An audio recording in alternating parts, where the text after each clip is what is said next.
म्हणजेच आपण electrolytic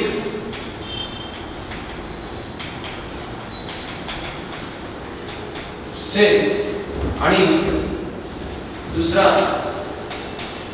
galvanic sale, त्याला अजून एक नाव आहे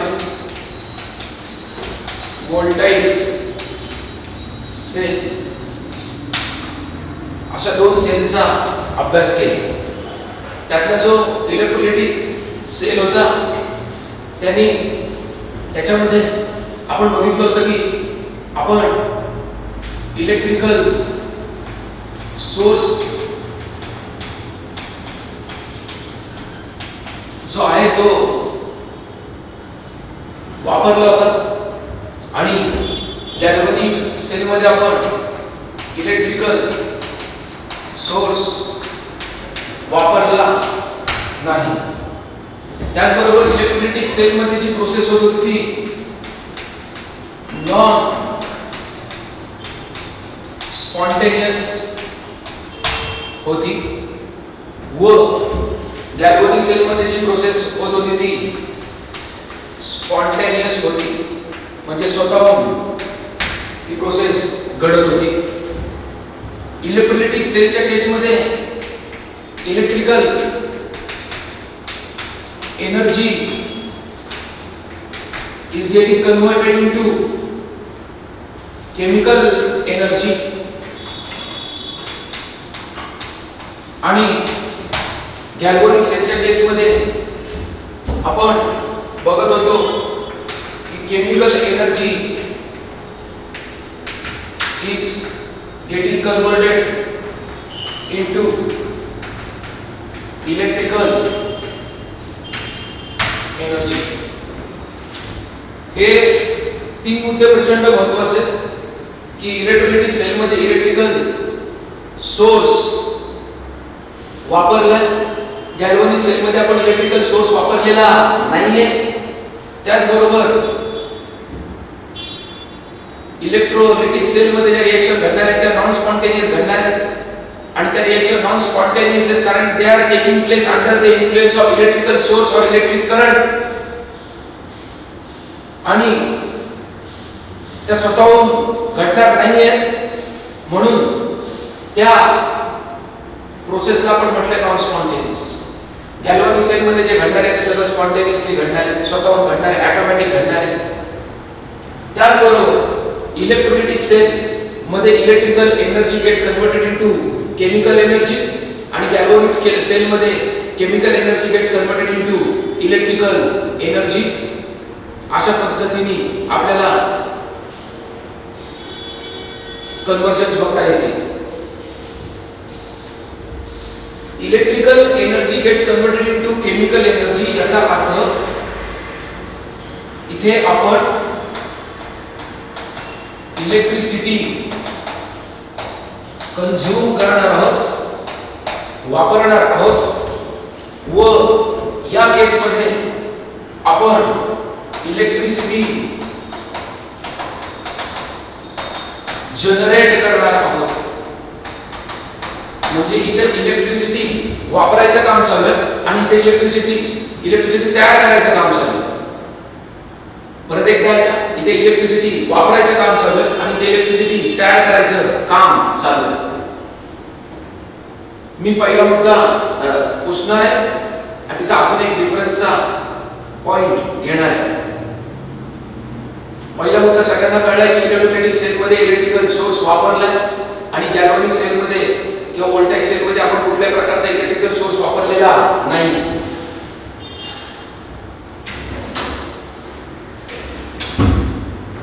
आता दुसरा जो मुद्दा आहे तो एनोड आणि कॅथोडचा. दोन्ही केसमध्ये एनोड हा इलेक्ट्रोड आहे ज्याच्यावरती ऑक्सिडेशन होणार आहे आणि दोन्ही केसमध्ये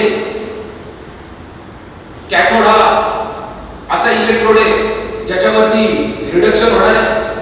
म्हणजे इलेक्ट्रोलिटिक सेलमध्ये सुद्धा anode is the electrode at which oxidation takes place and cathode is the electrode at which reduction takes place. Similarly galvanic cell किंवा व्होल्टाइक सेलच्या केसमध्ये सुद्धा त्याच पद्धतीने आपल्याला बघायला मिळते की anode is the electrode at which oxidation takes place and cathode is the electrode at which reduction takes place.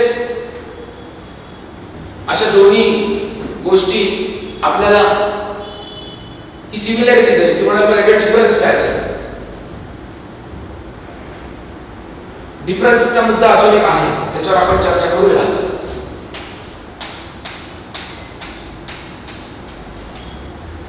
Electrolytic सेलच्या केसमध्ये जो एनोड होता त्याच्यावरती पॉझिटिव्ह म्हणजे एनोड इलेक्ट्रोड हा पॉझिटिव्ह इलेक्ट्रोड होता आणि कॅथोड इलेक्ट्रोड हा निगेटिव्ह इलेक्ट्रोड होता.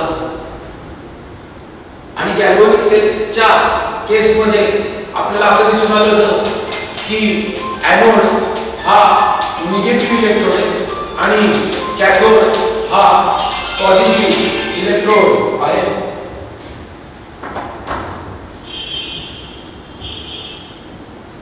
इलेक्ट्रोलिटिक सेलच्या केसमध्ये एनोड पॉझिटिव्ह इलेक्ट्रोड आहे आणि कॅथोड निगेटिव्ह इलेक्ट्रोड आहे. गॅल्व्हॅनिक सेलच्या केसमध्ये एनोड निगेटिव्ह इलेक्ट्रोड आहे आणि कॅथोड पॉझिटिव्ह इलेक्ट्रोड आहे. हे सगळे डिफरन्सचे मुद्दे एकदा रिवाइज करूया.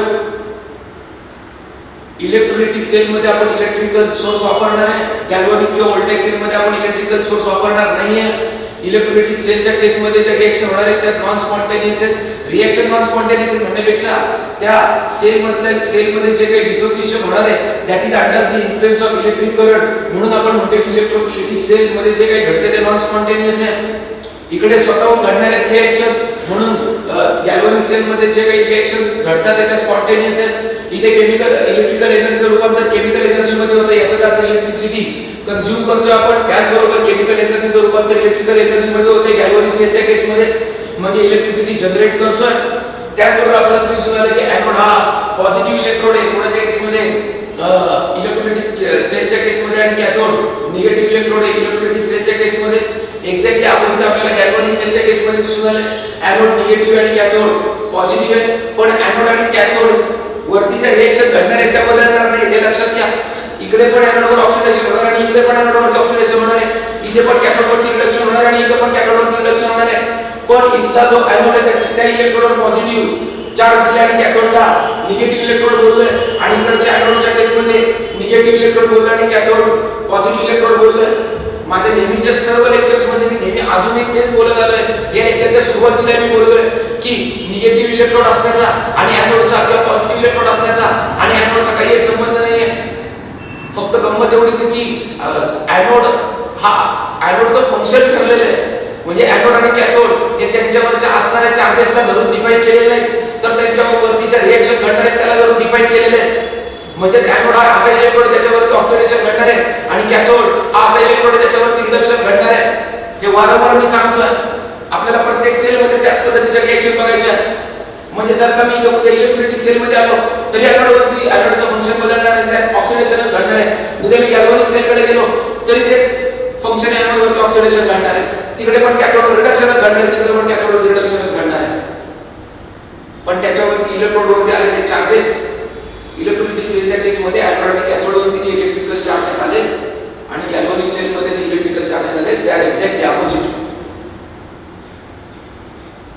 ऑब्झर्व करा डिफरन्स एकदा, then we will go for next article. आता सॉल्ट ब्रिज बघायचं आहे, पण सॉल्ट ब्रिज बघण्याच्या अगोदर जरा पुन्हा एकदा आपण गॅल्व्हॅनिक सेल किंवा व्होल्टेक सेल वरती चर्चा करूया.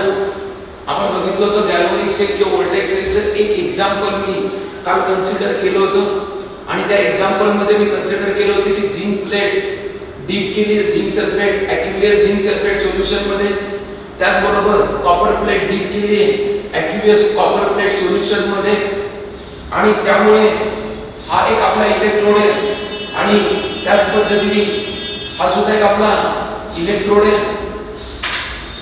आणि हे दोन सेपरेट कंटेनर आहेत आणि त्या दोन सेपरेट कंटेनरला जोडण्यासाठी म्हणून मी सॉल्ट ब्रिज कन्सिडर केला होता. पण काल किंवा अगोदरच्या लेक्चर मध्ये आपण जे बघितलंय ते सगळं गॅल्व्हॅनिक सेल मध्ये घडणाऱ्या रिएक्शनचा एक ओव्हरऑल आढावा घेतला होता. आज आपण नक्की बघणार आहोत की सॉल्ट ब्रिजचा रोल काय. पण तत्पूर्वी गॅल्व्हॅनिक सेलमध्ये अजूनही काही कन्सिडर करण्यासारख्या गोष्टी आहेत, त्याच्यावरती सुद्धा आपण चर्चा करू. आणि मग आपल्याला लक्षात येईल की काही समस्या उद्भवतात आहेत, त्या समस्यांचं निराकरण करण्यासाठी to solve all those problems we must have to consider the presence of salt bridge. म्हणजे पहिल्या पार्टमध्ये आपण हे बघूया सॉल्ट ब्रिजची गरज काय, Y salt bridge is necessary. दुसऱ्या पार्टमध्ये आपण बघणार आहोत सॉल्ट ब्रिजचं कन्स्ट्रक्शन आणि सॉल्ट ब्रिज कसा तयार केला जाईल.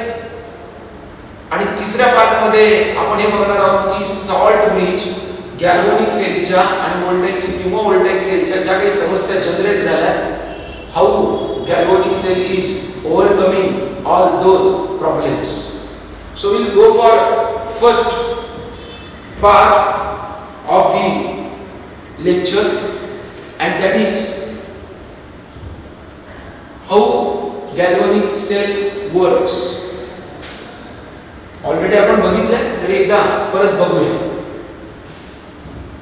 आपण बोललो होतो की झिंक प्लेट डीप केली आहे ॲक्टिव्हियस झिंक सल्फेट सोल्युशन मध्ये, किंवा कॉपर प्लेट डीप केली आहे ॲक्वियस कॉपर सल्फेट सोल्युशन मध्ये, किंवा केलीच आहे. आणि दोन सेपरेट कंटेनर आहेत, या दोन सेपरेट कंटेनरला सॉल्ट ब्रिजनी जोडले. जेव्हा झिंक सल्फेटचं ॲक्वियस सोल्युशन असेल त्यावेळेस zinc sulphate will undergo dissociation and we will get Zn2 plus SO4 minus. Okay, Zn2 plus SO4 minus.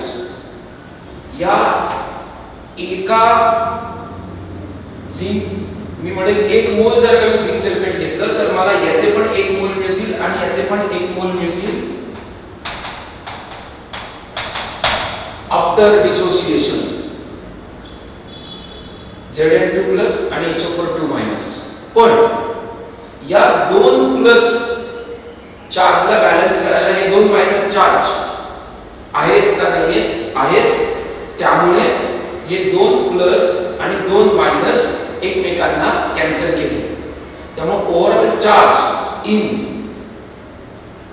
Case of zinc sulphate और Zn2 प्लस आणि SO4 minus after dissociation overall charge is 0 because 2 plus is balancing 2 minus.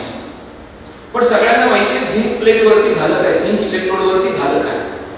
काल आपण बघितलं होतं की अगोदरच्या lecture मध्ये बघितलं होतं की जेव्हा मी मुद्दाम त्याला झिंक प्लेट किंवा झिंक इलेक्ट्रोड बोलतोय, त्या प्लेट किंवा इलेक्ट्रोड वरती असं घडलं होतं की झिंकचे जे ॲटम आहेत त्यांनी त्या सोल्युशन मध्ये 2 प्लस सोडले, Zn2 प्लस म्हणून ते उतरले होते झिंकचे ॲटम, आणि त्यांनी दोन इलेक्ट्रॉन त्या प्लेट वरती ठेवले होते. ही ऑक्सिडेशन रिएक्शन आहे आणि ज्या इलेक्ट्रोडवर ऑक्सिडेशन होतं त्या इलेक्ट्रोडला मी एनोड म्हणतो, म्हणून मी झिंक प्लेटला एनोड बोललो होतो. आणि असे अनेक झिंकचे ॲटम सोल्युशन मध्ये उतरणारे Zn2 प्लस म्हणून, आणि तसे तसे इलेक्ट्रॉन, ते दोन इलेक्ट्रॉन तिथं सोडणारे त्या इलेक्ट्रोडवर. त्यामुळे झिंक प्लेटवरती इलेक्ट्रॉनचं क्राउडिंग वाढत चाललंय, इलेक्ट्रॉनचं क्राउडिंग वाढत चाललंय म्हटल्यावर ती प्लेट निगेटिव्ह व्हायला लागलेली आहे. आणि म्हणून गॅल्व्हॅनिक सेलच्या केसमध्ये आपण एनोड निगेटिव्ह हे सांगितलं होतं. परत एकदा मी नमूद करतो की चार्ज त्या इलेक्ट्रोड असणाऱ्या चार्जचा आणि इलेक्ट्रोडचा कुठल्याही पद्धतीने आपण कोरिलेशन लावत नाहीये. एनोड आहे कारण त्याच्यावरती ऑक्सिडेशन रिएक्शन घडते.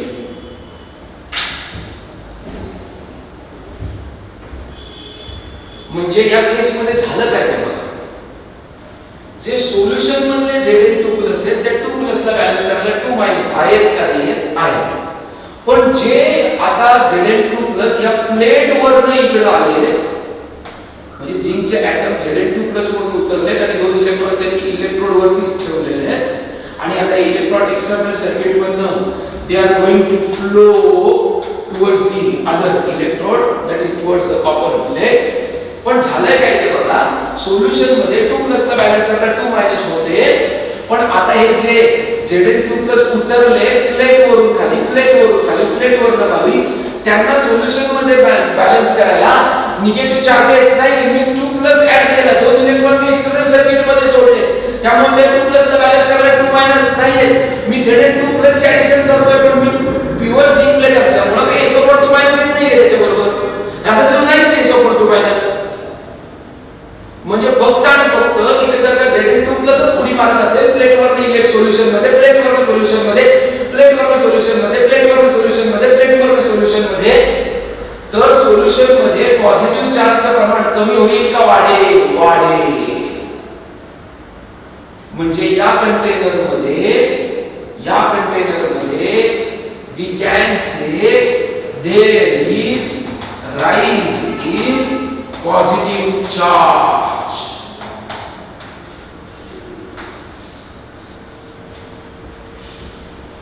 कुठल्या कंटेनर मध्ये? झिंकच्या कंटेनर मध्ये पॉझिटिव्ह चार्ज कमी झाला का वाढलाय?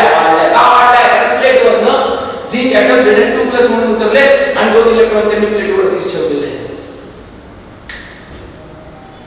आता ते जेव्हा इलेक्ट्रॉन, माझ्या केस मध्ये मी 2 2 4 दाखवले, तिकडे 4 इलेक्ट्रॉन पळत इकडे गेले, आणि जेव्हा ते 4 इलेक्ट्रॉन जेव्हा इकडे आले, म्हणजे मी परत एकदा जरा सेग्रीगेट करून देतो, सेपरेट करून देतो, तेव्हा मी सांगितलं होतं की इकडे जो कॉपर सल्फेट दाखवलाय, हा कॉपर सल्फेटचं डिसोसिएशन असतं ऍक्युअस सोल्युशन मध्ये Cu2+ प्लस SO4 2 aqueous.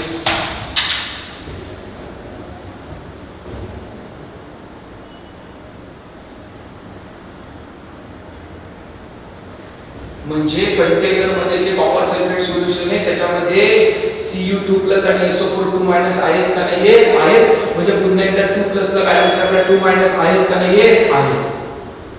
आता हे इलेक्ट्रॉन जेव्हा इकडे येतील त्यावेळेस कॉपर प्लेटवरनं काहीच जाणार नाहीये, तर सोल्युशन मधला Cu2+ ते 2 इलेक्ट्रॉन घेणार आहे आणि Cu म्हणून डिपॉझिट होणार आहे.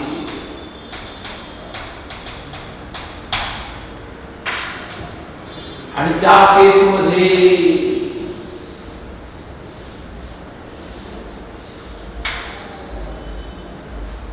कॉपर प्लेट, त्या केस मध्ये सोल्युशन मधलं Cu2+ 2 इलेक्ट्रॉन खाऊन Cu सॉलिड तयार करणारे आणि डिपॉझिट होणारे त्या प्लेट वरती, आणि त्यामुळे इथे ऑक्सिडेशन झालं का रिडक्शन झालं बाळांनो? तर हे काय झालं होतं? रिडक्शन.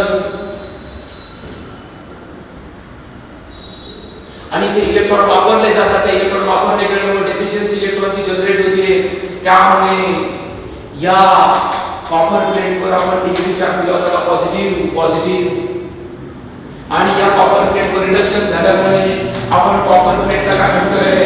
कॅथोड म्हणतोय. काय म्हणतोय? कॅथोड. कारण 4 इलेक्ट्रोडवर रिडक्शन घडतं त्याला आपण कॅथोड म्हणतो. आणि त्या कॅथोडमध्ये निगेटिव्ह चार्ज झाला का पॉझिटिव्ह चार्ज झाला? पॉझिटिव्ह चार्ज झाला. पण आता इथे काय झालं ते बघू. आता लक्षात घ्या, जर का हे Cu2+ कुठले होते? प्लेट मधले होते का सोल्युशन मधले होते? कशातले होते? प्लेट मधले होते का सोल्युशन मधले होते? तर ते सोल्युशन मधले होते. म्हणजे त्या Cu2+ ला बॅलन्स करायला 2 होते का नव्हते? होते. 2+ ला बॅलन्स करायला 2 होते का नव्हते? होते. 2+ ला बॅलन्स करायला 2 होते का नव्हते? होते. पण आता हे 2 Cu2+ जर का 2 इलेक्ट्रॉन दोघांनी रिस्पेक्टिव्हली प्रत्येकाने 2 इलेक्ट्रॉन खाल्ल्यामुळे हे 2 Cu2+ ला प्लेटवर गेले आणि Cu म्हणून डिपॉझिट झाले.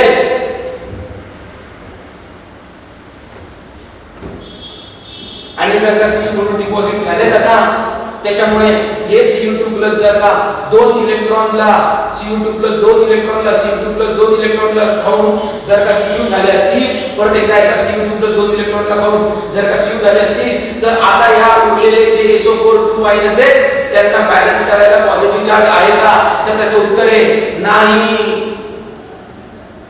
कारण हा Cu2 जर का गेला तर या 2 ला बॅलन्स करायला 2 नाहीये, म्हणजे 2 ला बॅलन्स करायला 2 नाहीये, कारण 2 Cu2 गेला, 2 इलेक्ट्रॉन खाऊन Cu झालाय. त्यामुळे या कंटेनर मध्ये SO4 चं प्रमाण वाढेल, म्हणजेच या कॉपरच्या कंटेनर मध्ये आपल्याला काय दिसणार आहे, राईज इन निगेटिव्ह चार्ज. काय दिसणार आहे, राईज इन निगेटिव्ह चार्ज. काय दिसणार आहे, राईज इन निगेटिव्ह चार्ज. काय दिसणार आहे, राईज इन निगेटिव्ह चार्ज.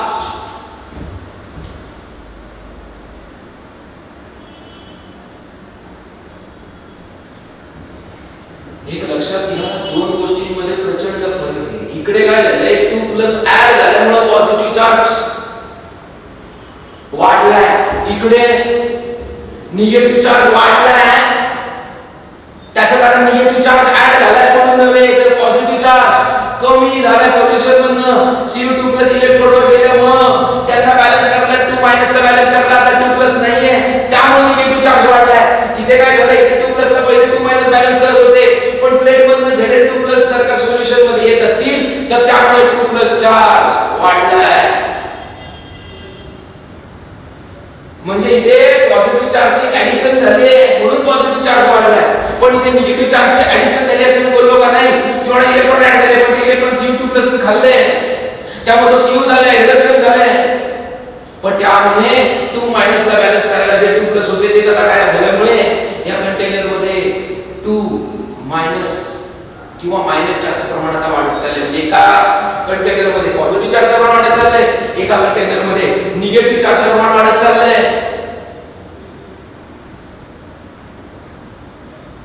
एकदा मी चित्र ऑब्झर्व करा, आपण नक्की याच्यावर पुढे बोलणारे. अजून सॉल्ट ब्रिज पिक्चर मध्ये मी आणलाच नाहीये, आता मी सॉल्ट ब्रिज पिक्चर मध्ये आणणार. Please go through the diagram and explanation.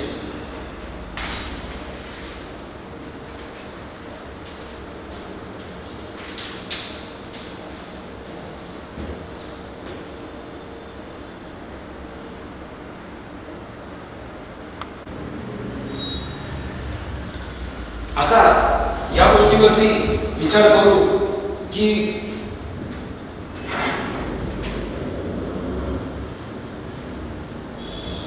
Salt bridge का वापरायचं.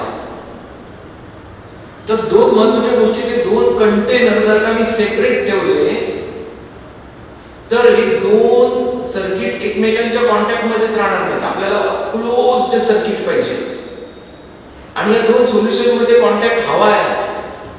मग एखादा मला म्हणेल की सर एक काम करा, म्हणजे पूर्वीच्या काळी अजून एक पद्धतीने हे सेल रिप्रेझेंट केले जायचे. त्याच्यामध्ये असं एक सेमी परमिएबल मेम्ब्रेन कन्सिडर केलं जायचं आणि हा झिंक इलेक्ट्रोड, हा कॉपर इलेक्ट्रोड आणि असे एक्सटर्नल सर्किट मध्ये जोडलेले आणि या कंपार्टमेंट मध्ये झिंक सल्फेट ॲक्व्हियस सोल्युशन ठेवलं जायचं आणि या कंपार्टमेंट मध्ये कॉपर सल्फेट ॲक्व्हियस सोल्युशन ठेवलं जायचं. आता त्याच्यामुळे झालं काय, झिंक सल्फेट ॲक्व्हियस, कॉपर सल्फेट ॲक्व्हियस असे सोल्युशन ठेवले जायचे. पण सेमी परमिएबल मेम्ब्रेन असल्यामुळे ते एकमेकांच्या कॉन्टॅक्ट मध्ये राहायचे दोन सोल्युशन.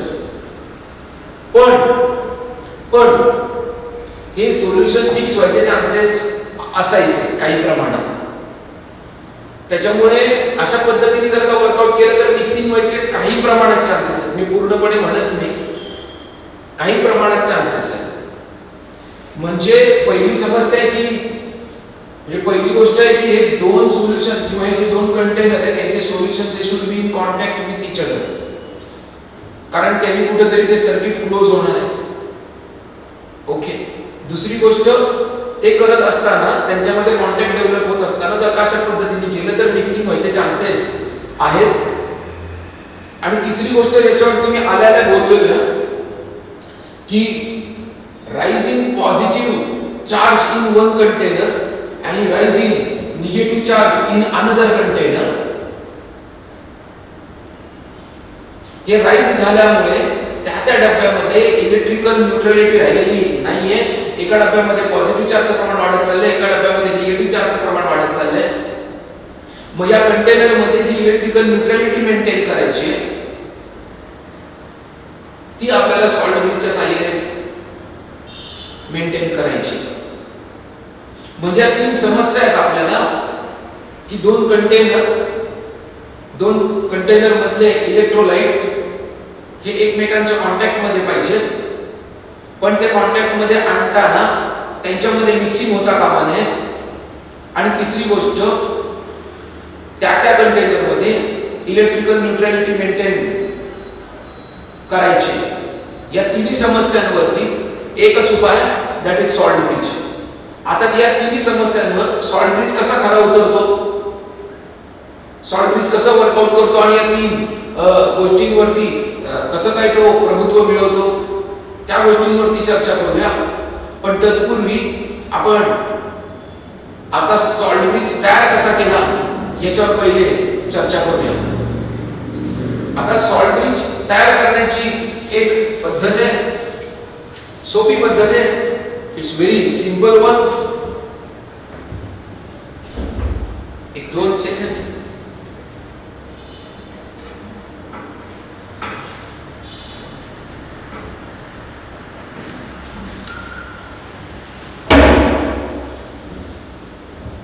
सॉल्ट ब्रिज तयार करायची पद्धत मी विल सी. आपण एक कंटेनर घेऊया पहिले आणि त्याच्यामध्ये 5% आकार सोल्युशन घेऊया.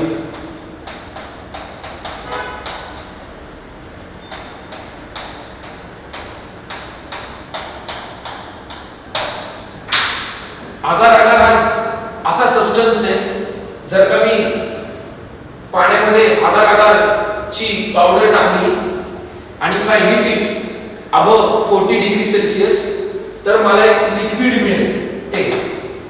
ओके, पण कधी गार असताना का गरम असताना? गरम असताना.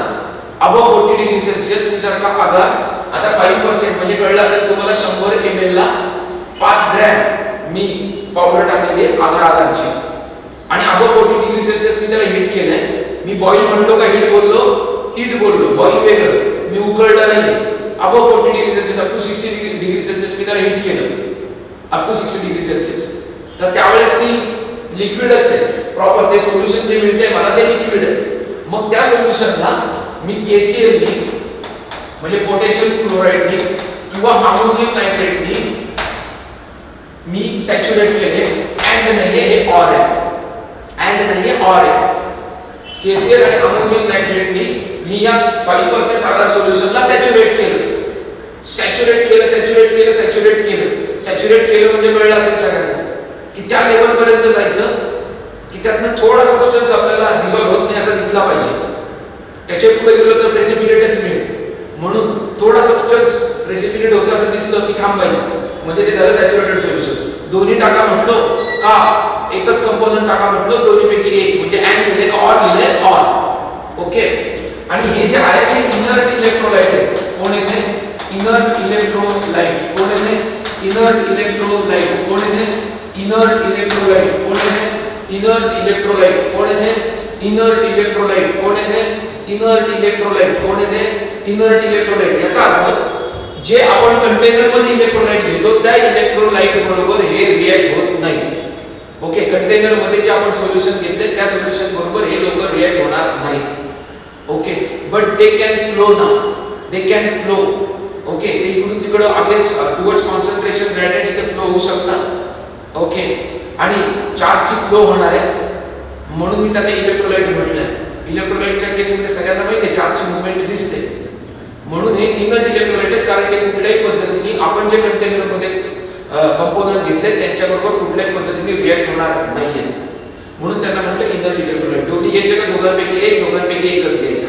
आयदर KCl किंवा NH4NO3. 5% आकार सोल्युशन हीट केलेले सॅच्युरेटेड होतोपर्यंत त्या दोघांपैकी एक कंपोनंट त्याच्यामध्ये टाकलाय. आणि ते जे काही सोल्युशन आहे त्या सोल्युशनला मी आता या यू शेप ट्यूब मध्ये ओतणार आहे आणि मग यू शेप ट्यूब मी फिल करणार आहे. ओके, या 5% आकार solution saturated with either KCl or NH4NO3. 5% agar solution saturated with KCl or NH4NO3 मी या U शेप ट्यूब मध्ये ओतलंय आणि ही ट्यूब मी कूल करायला ठेवायची. इथली हॉट आहे, काय सांगतो, कूल कूल करून ओतलं हॉट असतानाच ओतायचे. का ती गंमत कळेल तुम्हाला. जेव्हा मी याला थंड करेल, या U शेप ट्यूब मध्ये ओतल्यानंतर थंड केल्यानंतर ते जेली लाईक होणार आहे. काय लाईक होणार आहे? जेली लाईक, जेली सबस्टन्स होणार आहे तो आतला. कधी कूल केलं म्हणजे गंमत कळली का. 5% आकार सोल्युशन जेव्हा मी अबव 40 डिग्री सेल्सिअस नेतो त्यावेळेस ते हीट हॉट असल्यामुळे ते लिक्विड स्वरूपात मला दिसतं आणि जेव्हा मी त्याला थंड करतो त्यावेळेस त्याचा जेली लाईक सबस्टन्स तयार होतो. काय सबस्टन्स तयार होतो? Jelly like. काय सबस्टन्स तयार होतो? Jelly like. काय सबस्टन्स तयार होतो? Jelly like. काय सबस्टन्स तयार होतो? Jelly like. काय सबस्टन्स तयार होतो? जेली लाईक सबस्टन्स तयार होतो.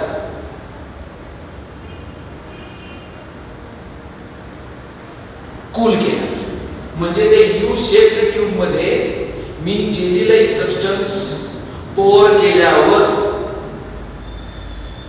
जेली लाईक नाही सॉरी हॉट लिक्विड मी पोर केल्यावर आणि त्या यू शेप ट्यूबला मी कूल केल्यानंतर त्याच्यामध्ये जेली लाईक सबस्टन्स होणार आहे. पण ते नुसतंच 5% आकार सोल्युशन आहे का saturated with KCl or NH4NO3 आहे, तर saturated with KCl or NH4NO3 आहे. हे थंड केल्यानंतर हे घट्ट होणार आहे आतमध्ये. ओके, घट्ट होणार. चर्चा करूया. तत्पूर्वी एकदा रिवाइज करा.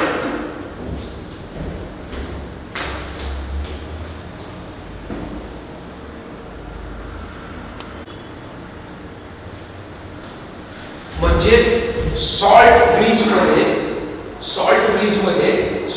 तयार करण्यासाठी आपण काय केलं तर एक 5% आकार सोल्युशन घेतलं, हीट केलं, त्याच्यामध्ये KCl NH4NO3 KCl किंवा NH4NO3 सॅच्युरेटेड सोल्युशन तयार इतकं टाकलं की त्याचं सॅच्युरेटेड सोल्युशन झालं पाहिजे. ते हॉट असतानाच यू शेप ट्यूब मध्ये पोर केलं. ते यू शेप ट्यूब मध्ये पोर केल्यानंतर ते कूल केली यू शेप ट्यूब. मग तो जेली लाईक सबस्टन्स तयार झाला म्हणजे ते घट्ट झालं आता. म्हणजे आता त्याची मोबिलिटी गेली. म्हणजे या प्लेटला या ट्यूबला मी इन्व्हर्ट करू शकतो. म्हणजे इकडे मी दाखवले मी इन्व्हर्ट करून दाखवले. इथे दोन ग्लास कूल बसवायचे. काय बसवायचे? ग्लास कूल, जेणेकरून याचा आणि सोल्युशनचा डायरेक्ट कॉन्टॅक्ट झाल्यामुळे कुठल्या पद्धतीने आकार डिस्टर्ब होता कामा नये म्हणून इथे ग्लास कूल बसवायचे आणि ग्लास कूल मधनं आयन्स फ्लो होती. ओके, आज तुम्हाला तिथे काय दाखवलंस तू मग? अरे काही नाही, जर का मी तो सॉल्ट ब्रिज वापरत नसेल तर लक्षात ठेवायचं की मी त्याला डिस्टिल वॉटर मध्ये बीकर मध्ये डिस्टिल वॉटर घेतलं, त्याच्यामध्ये तो ड्राय होऊ नये म्हणून त्याला त्याच्यामध्ये इन्व्हर्ट करून ठेवलं. कधी वापरात नसताना. काय करताना? वापरात नसताना. ओके, म्हणजे हे ते बीकर नाही हे पण लक्षात घ्या. हे ते बीकर नाही हे लक्षात घ्या. हे ते बीकर नाही हे लक्षात घ्या. हे मी तुम्हाला प्रोसिजर साठी घेतलेलं 5% आकार सोल्युशन आहे. हीट केलं, KCl किंवा NH4NO3 सॅच्युरेटेड होईपर्यंत त्याच्यामध्ये सॅच्युरेटेड सोल्युशन होईपर्यंत त्यात टाकलं. त्याच्यानंतर गरम असताना यू शेप ट्यूब मध्ये पोर केलं आणि नंतर ती यू शेप ट्यूब मी कूल केली.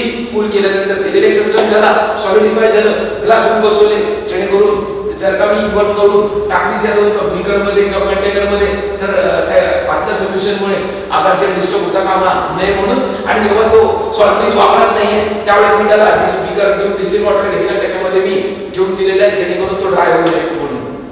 ओके, माझ्या मते याच्यातल्या सगळ्या गोष्टी चर्चा झालेली आहे. सॉल्ट ब्रिज कसा आहे ते कळलेलं आहे. म्हणजे पहिल्या टप्प्यात मी सांगितलं की सॉल्ट ब्रिजची गरज काय, त्यासाठी 3 मुद्दे होते की दोन कंटेनर मध्ये किंवा दोन सोल्युशन मध्ये कॉन्टॅक्ट व्हायला पाहिजे, पण कॉन्टॅक्ट होत असताना दोन्ही सोल्युशन मध्ये मिक्सिंग नाही व्हायला पाहिजे. आणि त्याचबरोबर अशा पद्धतीने ज्या पद्धतीने इथे दिसते तुम्हाला की या बाजूला पॉझिटिव्ह चार्जचं प्रमाण वाढत चाललंय आणि निगेटिव्ह चार्जचं प्रमाण वाढत चाललंय, तर अशा प्रकारे पॉझिटिव्ह आणि निगेटिव्ह चार्जचं सेपरेशन होता कामा नये. त्या भागामध्ये चार्ज न्यूट्रॅलिटी हवी आहे आपल्याला आणि ती चार्ज न्यूट्रॅलिटी यावी म्हणून आपण या सॉल्ट ब्रिजचा वापर करणार आहोत. आता हा कसा वर्कआउट करतो ते बघूया. पहिले कॉन्टॅक्ट. आता इतर क्लिअर कट दिसतंय तुम्हाला की सॉल्ट ब्रिजमुळे हे दोन सोल्युशन एकमेकांच्या कॉन्टॅक्ट मध्ये आले आणि कॉन्टॅक्ट मध्ये आले आणि ते कंटेनर सेपरेट राहिल्यामुळे त्यांचं कुठल्याही प्रकारे मिक्सिंग होत नाहीये. म्हणजे पहिले 2 पॉइंट सॉल्ट ब्रिजच्या साहाय्याने आपण दोन जे प्रॉब्लेम होते ते ओव्हरकम केले. सर्किट एक क्लोज झाले आता दिसते सगळ्यांना, म्हणून तर कॉन्टॅक्ट हवा होता की आपल्याला सर्किट क्लोज पाहिजे, मूवमेंट ऑफ चार्जेस झाली पाहिजे. त्यामुळे कॉन्टॅक्ट झाला आणि कॉन्टॅक्ट होत असताना सॉल्ट ब्रिज असल्यामुळे कुठल्या प्रकारे मिक्सिंग झालेलं नाही. आता न्यूट्रॅलिटी कशी मेंटेन केली जाईल? मी सांगितलं होतं आपण इनर्ट इलेक्ट्रोलाइट घेतले, ते इलेक्ट्रोलाइट म्हटल्यानंतर डिसोसिएट होणार आहे. इकडे गेलं म्हणजे जर का मी KCl कन्सिडर केला तर K+ आणि Cl- अशा पद्धतीने मला चार्ज फॉर्मेशन मिळणार आहे, किंवा NH4+ आणि काय NO3- अशा पद्धतीने चार्ज फॉर्मेशन मिळणार आहे. आता जर का मी K+ आणि काय Cl- अशा पद्धतीने जर का चार्ज फॉर्मेशन कन्सिडर केलं, केसीलच्या केसमध्ये K+ आणि Cl- असं चार्ज फॉर्मेशन कन्सिडर केलं ज्या सॉल्ट ब्रिज मध्ये आहे, त्या सॉल्ट ब्रिज मध्ये आपल्याला कुठेतरी K+, Cl- K+ अशा पद्धतीने आपल्याला दिसतात. आता एक गोष्ट लक्षात घ्या, या कंटेनर मध्ये कुठल्या चार्जचं प्रमाण जास्त आहे? पॉझिटिव्ह चार्जचं प्रमाण जास्त आहे. पॉझिटिव्ह चार्जचं जर का प्रमाण जास्त असेल तर या सॉल्ट ब्रिज मधले कुठले एलिमेंट इकडे जातील? कारण इकडे निगेटिव्ह लोक फ्लो व्हायला लागतील, कारण इकडे पॉझिटिव्ह चार्जचं प्रमाण जास्त आहे, म्हणून Cl- फ्लो व्हायला लागतील. आणि इकडे निगेटिव्ह चार्जचं प्रमाण असल्यामुळे इकडे निगेटिव्ह चार्जचं प्रमाण जास्त असल्यामुळे इकडे पॉझिटिव्ह चार्जेस फ्लो व्हायला लागतील. आणि अशा प्रकारे दोन कंटेनर मध्ये कुठेतरी चार्जच्या मूवमेंट झालेली दिसेल. म्हणजे दोन सोल्युशन एकमेकांच्या कॉन्टॅक्ट मध्ये आले. मिक्सिंग का विदाउट मिक्सिंग? Without mixing. आणि त्याचबरोबर हे चार्जेस मूव्ह झाल्यामुळे एक लक्षात घ्या, सर्व एकमेकांशी संबंधित आहे. जेव्हा इथं पॉझिटिव्ह चार्ज वाढणार आहे तेव्हा इकडनं निगेटिव्ह चार्ज पंप केला जाणार आहे, इकडे निगेटिव्ह चार्ज होणार आहे तेव्हा पॉझिटिव्ह चार्ज पंप केला जाणार आहे. त्यामुळे कुठल्या ना कुठल्या तरी पद्धतीने हे जे सगळं घडतंय हे एकमेकांना असोसिएटेड घडतंय. लक्षात घ्या, हे ओव्हरऑल व्ह्यू टाकायच्यावरती असं मी म्हणणार नाही या स्टेप मधनं या स्टेप मध्ये अशा जर का स्टेप वाईज सगळं घडलं असतं तर मी स्टेप लिहिले असते, पण मी स्टेप नाही लिहिते. हे सगळं सायमल्टेनियस होणार आणि हे सगळं इंटरडिपेंडंट आहे. म्हणजे इकडं पॉझिटिव्ह चार्जचं प्रमाण वाढायला, मग इकडनं इलेक्ट्रॉन इकडे फ्लो व्हायला, म्हणजे इकडनं पॉझिटिव्ह चार्ज इकडे जायला, इकडे निगेटिव्ह चार्जचं प्रमाण वाढायला, आणि मग इकडे पॉझिटिव्ह वाढला म्हणून इकडे निगेटिव्ह चार्जची मूवमेंट, इकडे निगेटिव्ह वाढला म्हणून इकडे पॉझिटिव्ह चार्जची मूवमेंट. म्हणजे ओव्हरऑल क्लोज्ड सर्किट जनरेट झाले आणि त्याच्यामध्ये क्लोज्डनेस मध्ये कुठेतरी चार्जची मूवमेंट चालू झालेली. म्हणजे आता हे दोन सोल्युशन आणि या दोन सिस्टीम एकमेकांच्या कॉन्टॅक्ट मध्ये आल्या आणि त्या कॉन्टॅक्ट मध्ये आल्या. मिक्सिंग का विदाउट मिक्सिंग? Without mixing. आणि त्याचबरोबर इकडे पॉझिटिव्ह चार्ज मध्ये निगेटिव्ह चार्ज ऍड झाल्यामुळे इकडे न्यूट्रॅलिटी आली, इकडे निगेटिव्ह चार्ज मध्ये पॉझिटिव्ह चार्ज ऍड होणार आहे, K+ ऍड होणार आहे. त्यामुळे पॉझिटिव्ह चार्ज ऍड झाल्यामुळे इकडे इलेक्ट्रिकल न्यूट्रॅलिटी आली, इकडे निगेटिव्ह चार्ज ऍड झाल्यामुळे न्यूट्रॅलिटी आली, इकडे पॉझिटिव्ह चार्ज ऍड झाल्यामुळे बॅलन्स केले जातील चार्जेस आणि न्यूट्रॅलिटी मिळवली जाईल. म्हणजे जो आपला तिसरी जी समस्या होती ती सुद्धा वर्कआउट झालेली आहे.